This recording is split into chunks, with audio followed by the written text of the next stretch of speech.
बिस्मिल्लाहिर्रहमानिर्रहीम। जनाब इस वक्त बेनकाब न्यूज़ चैनल HD जिहड़ा कि उसमें जोनल आफिस विच जनाब इस वक्त असी मौजूद हाँ। साडे नाल जनाब इस वक्त इलाके की जानी पछानी शख्सियत नामवर सहाफ़ी जुरतमंद और मुख्तलिफ चैनल ने ब्यूरो चीफ और इस तो इलावा गलियाना प्रैस क्लब के जनरल सैकटरी जनाब राजा अमर साहब साढ़े नाल मौजूद हैं। इस वक्त मैं इन्हां अगे सवाल करना चाहना कि जिहड़ी 2024 गुजरिया है इसने विच साडे इलाके नी जिहड़ी है ना लॉ एंड आर्डर की सूरत हाल बहुत ही खराब रही है।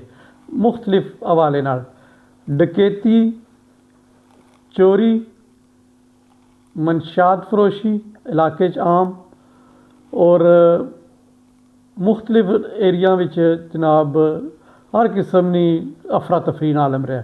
इस हवाले नाल जनाब मैं राजा अमर साहब को ये सवाल करांगा कि जनाब इस हवाले तुहाडा के हालात हैं। बहुत शुक्रिया आबा साहब। मैं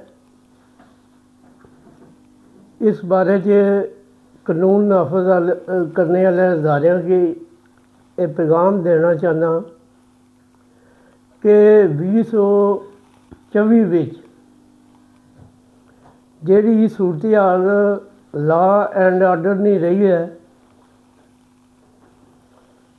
इसने बारे में थोड़ी जी रोशनी डालांगा कि नहायत ही साडे मुतलका थाना गलियाना चौकी गोटयाला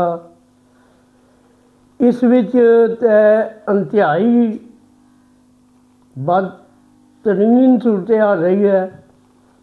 जराइम की कंट्रोल नहीं कर सके। इन्हीं सब की बड़ी वजह यह है कि मेरा तलक मीडिया नाल है और मैं मुख्तलिफ 5-6 चैनलों नाल काम कर रहा। मैं इसना सर्वे भी किया है, अपनिया खबरों में हाईलाइट भी किया है और मसाइल की उजागर भी किया है कि इन्हीं सब की बड़ी वजह जी सामने आई है कि असी मीडिया नुमाइंदगान जोड़े खबर की हाईलाइट करने उस असी इलाका नॉमिनेट करने कि फलां इलाके में मनशात हो रही है, डकैती हो रही है, चोरी हो रही है। असा मीडिया का काम है कि जराइम की निशानदेही करना। साडा ये काम नहीं कि पुलिस की मुजरम पकड़ कर देंगे। साडा काम है इलाके की निशानदेही करना, इन्वेस्टिगेशन करना पुलिस का काम है। मुजरम गिरफ्तार करना पुलिस का काम है। इस वक्त जी सूरत हाल मौजूदा है काफ़ी दफ़ा इस मसले की हाईलाइट किया है कि वज़ीर आला Punjab, IG Punjab, RPO Gujranwala, RPO Gujarat, DPO Gujarat इन सारियों की ये पता है कि एक वाक़या डिस्ट्रिक्ट गुजरात ने गांव हंज विच बहुत बड़ा वाक़या होया है और ये वाक़े की बुनियाद क्या सी? आइस फरोश। इस इलाके ना बहुत बड़ा स्मगलर सी जिसने ऑपरेशन किया गया है, बल्कि उन्हें ऑपरेशन करके उसकी अगर गिरफ्तार किया जाना तो इस विच बहुत बड़े मगरमच्छां का नाम सामने आना सी कि आइस कितों आ रही है, कौन सपोर्ट कर रहा है, कौन लिया रहा है।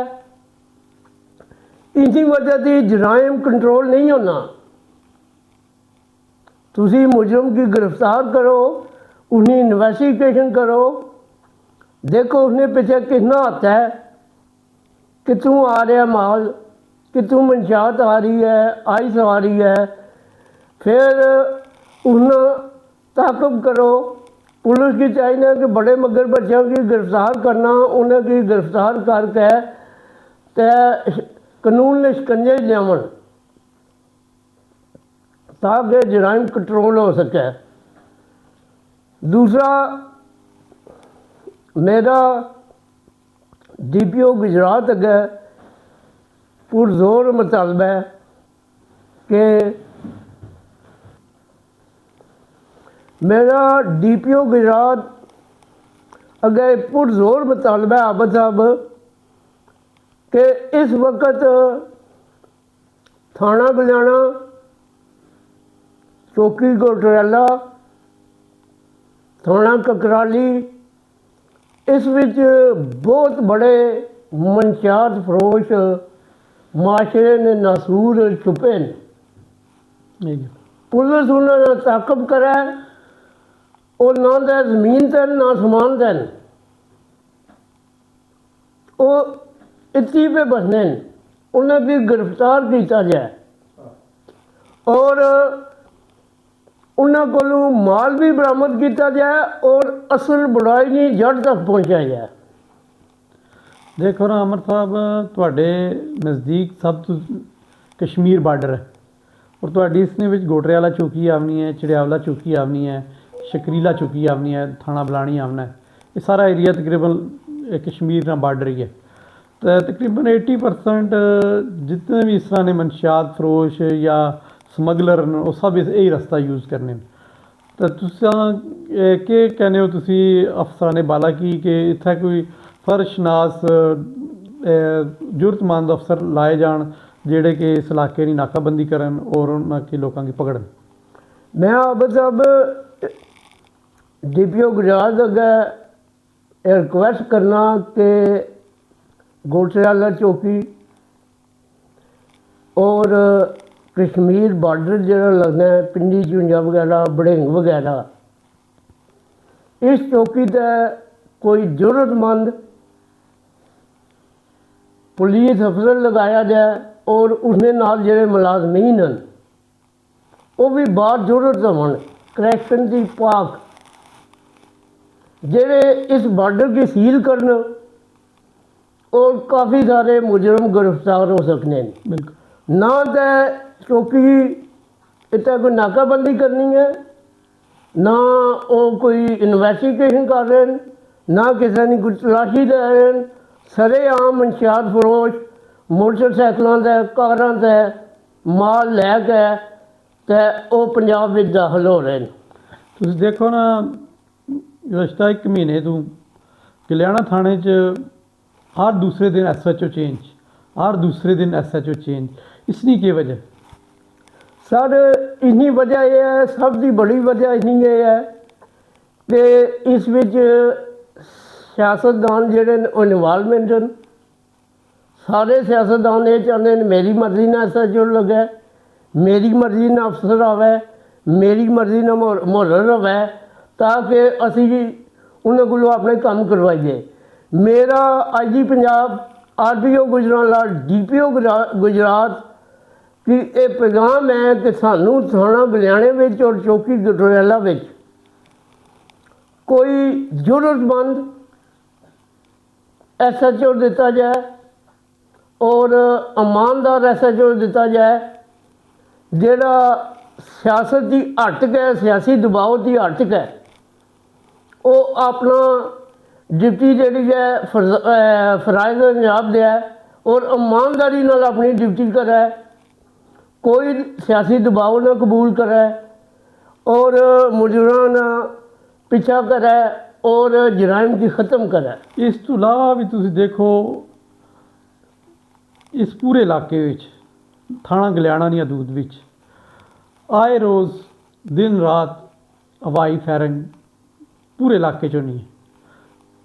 जबकि तुहानू ये पता है गोटरेवाला चौकी भी नज़दीक है, थाना गलियाना भी नज़दीक है, एरिया भी नज़दीक है। इसने बावजूद कोई बंदा अज तक कोई पकड़ाया हुआ है कि जिस बंदे हवाई फायरिंग की है तो उन्हें उपर इन्हें रेड किया हुआ है या किसी की लैके गए हो। ये समझो लोगों ना जीना हराम होया है साढ़े इलाके पूरे च। आबद साहब DPO गुजरात की चाहिए कि एलीट फोर्स की गश्त पर लगाया जाए।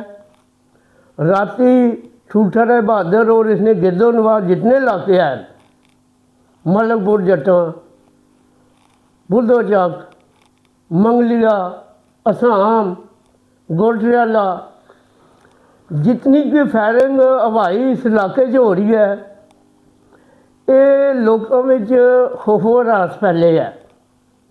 और इस विच सब से ज़्यादा टेंशन जी है वो मरीज़ तबके की है, क्योंकि जोड़े लोग सख्त बीमारी में मुबतला न, जिस टाइम फायरिंग होनी है उन्होंने बड़ी तकलीफ होनी है। मेरी आप साहब रिक्वेस्ट है DPO साहब अगे कि बराए मेहरबानी एलीट फोर्स दी 5-7 गाड़ियाँ इस इलाके में गश्त करन। रात नूं वो लुगी जगह है जिस तरह के ठूठा दे बहादुर ईदगाह है, गुड़ा है, सेरी है, इस तरह मंगलिया, मलकिया, बुद्धो चक, भगवाल, धम, कुलका, ये आइस ना और असले ना गार्डन। अगर एलीट फोर्स राती इतने गश्त करनी है तो दर्जना मुजरम जेड़े लोग गिरफ्तार होंगे। आइस फरोश, असला फरोश, शराब फरोश, चरस फरोश, ये सारे गिरफ्तार होंगे। ਹੁਣ ਅਮਰ ਸਾਹਿਬ ਨਵੇਂ SHO ਸਾਹਿਬ ਆਏ ਨੇ, ਅਨਵਰ ਸਰਲਾ ਸਾਹਿਬ। ਮੈਂ ਵੈਸੇ ਮੁਲਾਕਾਤ ਨਹੀਂ ਹੋਈ ਮੇਰੀ, ਲੇਕਿਨ ਮੈਂ ਸੁਣਿਆ ਕਿ ਬੜੇ ਅੱਛੇ ਫਰਜ਼ਸ਼ਨਾਸ ਅਫਸਰ ਨੇ। ਤਾਂ ਉਹਨਾਂ ਅੱਗੇ ਤੁਸੀਂ ਕੀ ਅਪੀਲ ਕਰ ਰਹੇ ਹੋ ਇਸ ਹਵਾਲੇ ਨਾਲ? मैं अनवर सरला साहब नाल थाना गुलियाना SHO मेरी उन्होंने नाल एक दफ़ा 2-4 दिन मुलाकात हुई है। मैं भी उन्होंने बारे सुने कि बड़े जरूरतमंद SHO बड़े दलेर न और वो अपनी ड्यूटी की ईमानदारी न करने। मैं उन्होंने अगे यही दरख्वास्त कराँगा कि अनवर सरला साहब थाना गुलियाना SHO के फौरी तौर पर मंशियात, आइस, शराब, चरस, असला, इसके खिलाफ एक बड़ा ऑपरेशन करो और तुहानू काफ़ी ज़्यादा मवाद मिलेगा और काफ़ी ज़्यादा माशरे नासूर जड़े न उस विच कानून नाफज करने वाले अदारे जड़े उनकी बहुत ज़्यादा फ़ायदा होगा और जराइम का खात्मा होगा। इन्हां अल्फाज नाल ही जनाब राजा अमर साहब तुहाडा बहुत शुक्रिया। अज की बैठक जिहड़ी कि बेनकाब न्यूज़ चैनल ते जनाब अज दूसरी नशिस्त है। इंशाअल्लाह आने वाले वक्त च दोबारा अज की बैठक होगी जिसने विच इलाके ने जिहड़े मसाइल उन्हां ते रोशनी डाली जाएगी। इन्हां अल्फाज नाल ही मैं तुहाडा शुक्रिया अदा करना। बहुत शुक्रिया जी।